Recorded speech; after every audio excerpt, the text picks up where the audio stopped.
Well, do you think there's a little bit of a risk in sort of, I mean, a couple of times you're referencing the genocide of the Jews to slavery. Seems like a little bit of a slippery slope there, no? I don't even know how we can say that, actually, and I say that as a Jew. Have you read up much on slavery? Yeah. We're talking abject slavery, Dave.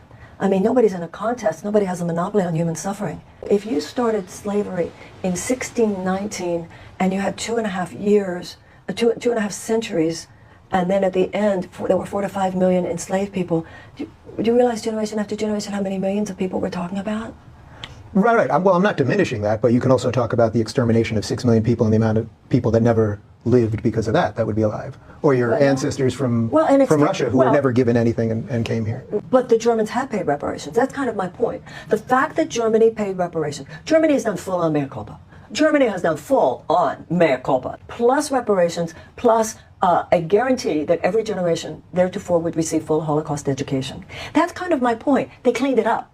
And the fact that it doesn't mean that they can make the Holocaust not have happened, but it has had a tremendous moral, psychological, and emotional effect reconciling Germany with the Jews of Germany and the rest of Europe. That's what reparations do. It is just like in a personal relationship. All that a nation is a group of people. So the same psychological and emotional and spiritual principles that prevail within the journey of an individual prevail within the journey of a nation. If you or I wronged each other, somebody was going to need to apologize in order for us to clean it up.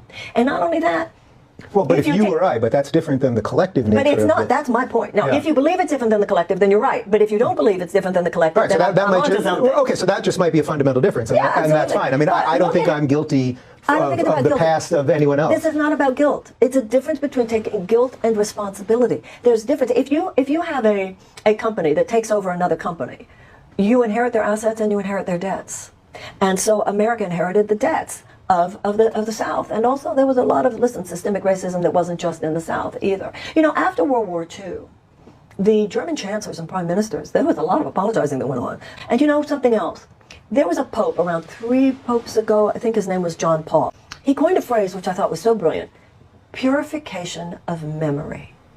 And he said, if you do not apologize for what he called a sin in your past, then you remain unconscious of the ways you repeated in the future.